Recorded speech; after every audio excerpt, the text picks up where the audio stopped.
Soria Moria Castle. There was once upon a time a couple of folks who had a son called Halvor. Ever since he had been a little boy he had been unwilling to do any work, and had just sat raking about among the ashes. His parents sent him away to learn several things, but Halvor stayed nowhere, for when he had been gone 2 or 3 days he always ran away from his master, hurried off home, and sat down in the chimney corner to grub among the ashes again. One day, however, a sea captain came and asked Halvor if he hadn't a fancy to come with him and go to sea, and behold foreign lands, and Halvor had a fancy for that, so he was not long in getting ready. How long they sailed I have no idea, but after a long time there was a terrible storm, and when it was over and all had become calm again, they knew not where they were. For they had been driven away to a strange coast of which none of them had any knowledge. As there was no wind at all they lay there becalmed, and Halvor asked the skipper to give him leave to go on shore to look about him, for he would much rather do that than lie there and sleep. "Dost thou think that thou art fit to go where people can see thee?" said the skipper. "Thou hast no clothes but those rags thou art going about in." Halvor still begged for leave, and at last got it, but he was to come back at once if the wind began to rise.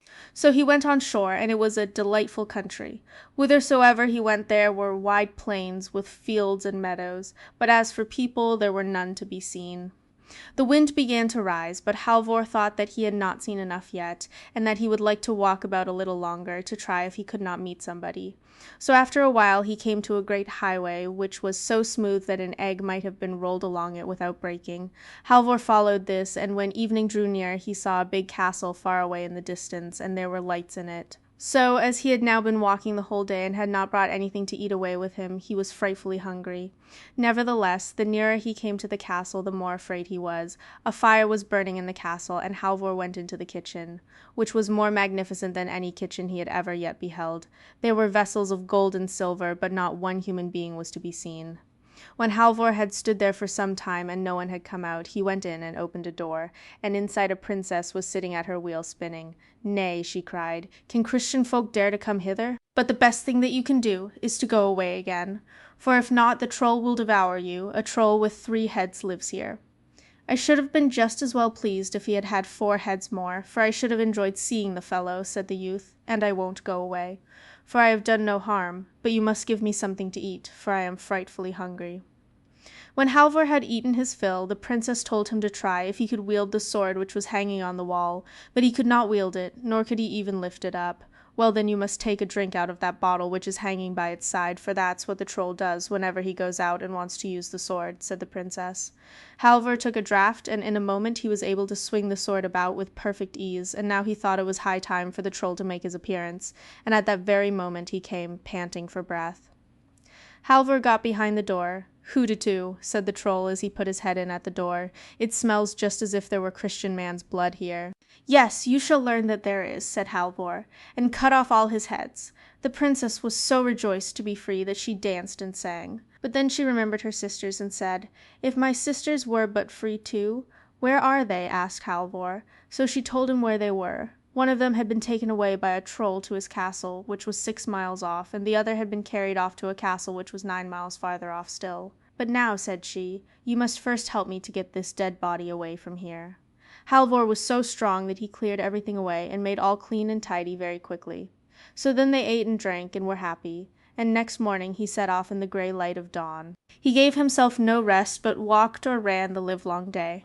When he came in sight of the castle he was again just a little afraid. It was much more splendid than the other, but here too there was not a human being to be seen. So Halvor went into the kitchen, and did not linger there either, but went straight in.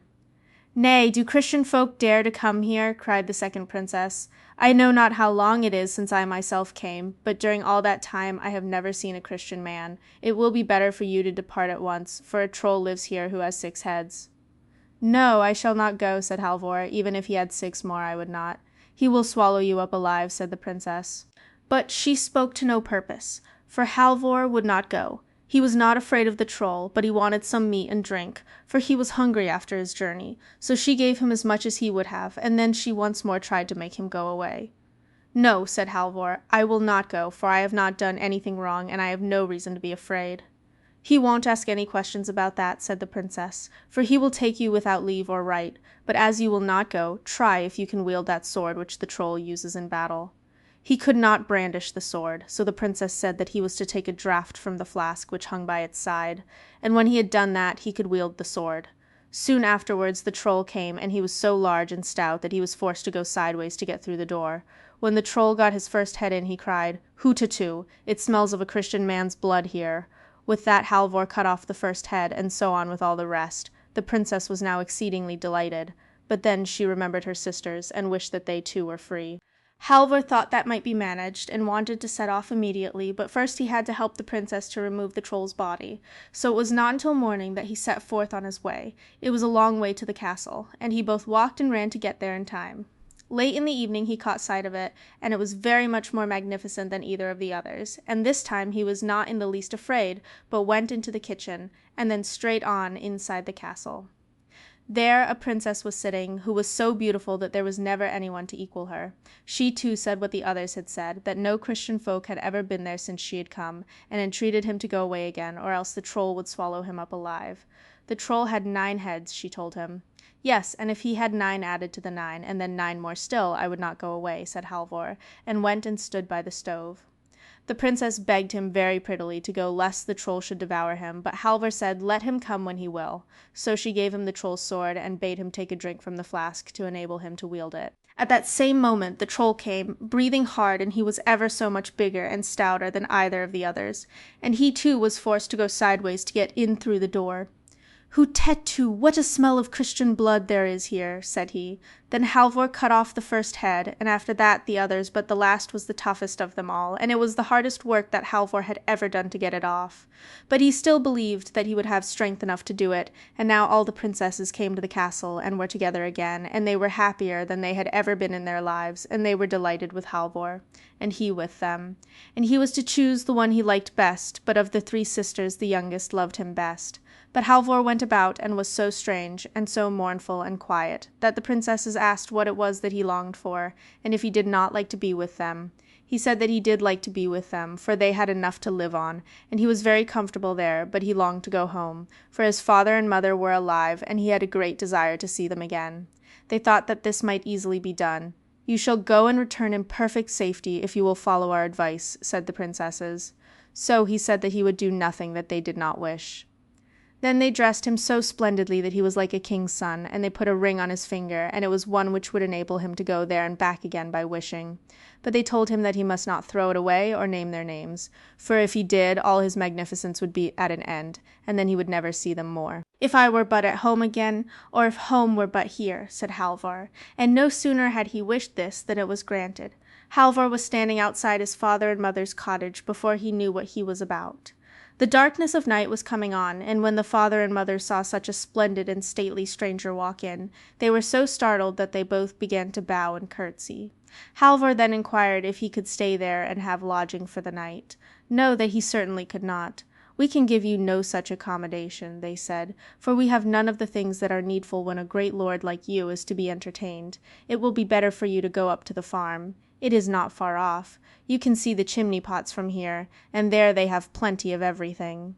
Halvor would not hear of that. He was absolutely determined to stay where he was, but the old folks stuck to what they had said, and told him that he was to go to the farm, where he could get both meat and drink, whereas they themselves had not even a chair to offer him. "No," said Halvor, "I will not go up there till early tomorrow morning. Let me stay here tonight. I can sit down on the hearth." They could say nothing against that, so Halvor sat down on the hearth and began to rake about among the ashes, just as he had done before, when he lay there idling away his time.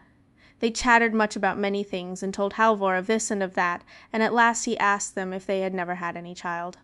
Yes, they said, they had had a boy who was called Halvor, but they did not know where he had gone, and they could not even say whether he were dead or alive. "Could I be he?" said Halvor. "I should know him well enough," said the old woman, rising. "Our Halvor was so idle and slothful that he never did anything at all, and he was so ragged that one hole ran into another all over his clothes. Such a fellow as he was could never turn into such a man as you are, sir." In a short time the old woman had to go to the fireplace to stir the fire, and when the blaze lit up Halvor, as it used to do when he was at home raking up the ashes, she knew him again. "Good heavens, is that you, Halvor?" said she, and such great gladness fell on the old parents that there were no bounds to it. And now he had to relate everything that had befallen him, and the old woman was so delighted with him that she would take him up to the farm at once to show him to the girls who had formerly looked down on him. So she went there first, and Halvor followed her. When she got there she told them how Halvor had come home again, and now they should just see how magnificent he was. "He looks like a prince," she said. "We shall see that he is just the same ragamuffin that he was before," said the girls, tossing their heads. At that same moment Halvor entered, and the girls were so astonished that they left their kirtles lying in the chimney corner, and ran away in nothing but their petticoats. When they came in again they were so shamefaced that they hardly dared to look at Halvor, towards whom they had always been so proud and haughty before. "Ay, ay, you have always thought that you were so pretty and dainty that no one was equal to you," said Halvor, "but you should just see the eldest princess whom I set free. You look like herdswomen compared with her, and the second princess is also much prettier than you. But the youngest, who is my sweetheart, is more beautiful than either sun or moon. I wish to heaven they were here, and then you would see them." Scarcely had he said this before they were standing by his side, but then he was very sorrowful, for the words which they had said to him came to his mind. Up at the farm a great feast was made ready for the princesses, and much respect paid to them, but they would not stay there. "We want to go down to your parents," they said to Halvor, "so we will go out and look about us." He followed them out, and they came to a large pond outside the farmhouse. Very near the water there was a pretty green bank, and there the princesses said they would sit down and while away an hour. For they thought that it would be pleasant to sit and look out over the water, they said. There they sat down, and when they had sat for a short time the youngest princess said, "I may as well comb your hair a little, Halvor." So Halvor laid his head down on her lap, and she combed it, and it was not long before he fell asleep. Then she took her ring from him and put another in its place, and then she said to her sisters, "Hold me as I am holding you. I would that we were at Soria Moria castle." When Halvor awoke, he knew that he had lost the princesses, and began to weep and lament, and was so unhappy that he could not be comforted. In spite of all his father's and mother's entreaties, he would not stay, but bade them farewell, saying that he would never see them more. For if he did not find the princess again, he did not think it worth while to live. He again had $300, which he put into his pocket and went on his way.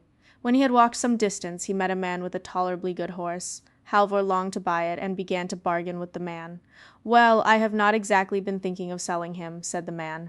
"But if we could agree, perhaps," Halvor inquired how much he wanted to have for the horse. "I did not give much for him, and he is not worth much. He is a capital horse to ride, but good for nothing at drawing. But he will always be able to carry your bag of provisions, and you too, if you walk and ride by turns." At last they agreed about the price, and Halvor laid his bag on the horse, and sometimes he walked, and sometimes he rocked. In the evening he came to a green field, where stood a great tree, under which he seated himself. Then he let the horse loose and lay down to sleep. But before he did that he took his bag off the horse. At daybreak he set off again, for he did not feel as if he could take any rest. So he walked and rode the whole day through a great wood, where there were many green places, which gleamed very prettily among the trees. He did not know where he was, or whither he was going, but he never lingered longer in any place than was enough to let his horse get a little food when they came to one of these green spots, while he himself took out his bag of provisions. So he walked, and he rode, and it seemed to him that the wood would never come to an end, but on the evening of the second day he saw a light shining through the trees. "If only there were some people up there, I might warm myself and get something to eat," thought Halvor. When he got to the place where the light had come from, he saw a wretched little cottage, and through a small pane of glass he saw a couple of old folks inside. They were very old, and as grey-headed as a pigeon, and the old woman had such a long nose that she sat in the chimney corner and used it to stir the fire. Good evening," said the old hag. "But what errand have you that can bring you here? No Christian folk have been here for more than 100 years." So Halvor told her that he wanted to get to Soria Moria castle, and inquired if she knew the way thither.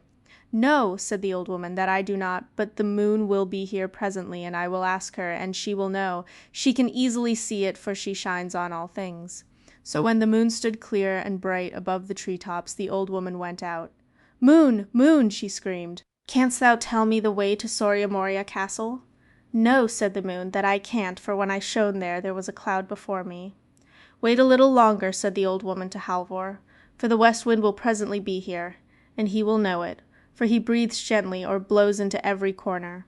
"What, have you a horse too?" she said, when she came in again. "Oh, let the poor creature loose in our bit of fenced-in pasture, and don't let it stand there starving at our very door, but won't you exchange him with me?" We have a pair of old boots here with which you can go 15/4 of a mile at each step. You shall have them for the horse, and then you will be able to get sooner to Soria Moria Castle." Halvor consented to this at once, and the old woman was so delighted with the horse that she was ready to dance. "For now I too shall be able to ride to church," she said. Halvor could take no rest and wanted to set off immediately, but the old woman said that there was no need to hasten. "Lie down on the bench and sleep a little, for we have no bed to offer you," said she, "and I will watch for the coming of the west wind." Ere long came the west wind, roaring so loud that the walls creaked. The old woman went out and cried, West wind, canst thou tell me the way to Soria Moria Castle? Here is one who would go thither." "Yes, I know it well," said the west wind. "I am just on my way there to dry the clothes for the wedding which is to take place. If he is fleet of foot, he can go with me." Out ran Halvor. "You will have to make haste if you mean to go with me," said the west wind, and away it went over hill and dale and moor and morass, and Halvor had enough to do to keep up with it. "Well, now I have no time to stay with you any longer," said the west wind, "for I must first go and tear down a bit of spruce fir before I go to the bleaching ground to dry the clothes. But just go along the side of the hill, and you will come to some girls who are standing there washing clothes, and then you will not have to walk far before you are at Soria Moria Castle." Shortly afterwards Halvor came to the girls who were standing washing, and they asked him if he had seen anything of the west wind, who was to come there to dry the clothes for the wedding. "Yes," said Halvor, "he has only gone to break down a bit of spruce fir. It won't be long before he is here." And then he asked them the way to Soria Moria Castle. They put him in the right way, and when he came in front of the castle, it was so full of horses and people that it swarmed with them. But Halvor was so ragged and torn with following the west wind through bushes and bogs that he kept on one side, and would not go among the crowd until the last day, when the feast was to be held at noon. So when, as was the usage and custom, all were to drink to the bride and the young girls who were present, the cupbearer filled the cup for each in turn, both bride and bridegroom, and knights and servants, and at last, after a very long time, he came to Halvor. He drank their health, and then slipped the ring which the princess had put on his finger when they were sitting by the waterside into the glass, and ordered the cupbearer to carry the glass to the bride from him and greet her. Then the princess at once rose up from the table and said, "Who is most worthy to have one of us? He who has delivered us from the trolls, or he who is sitting here as bridegroom?" There could be but one opinion as to that, everyone thought, and when Halvor heard what they said he was not long in flinging off his beggar's rags and arraying himself as a bridegroom. "Yes, he is the right one," cried the youngest princess when she caught sight of him, so she flung the other out of the window and held her wedding with Halvor.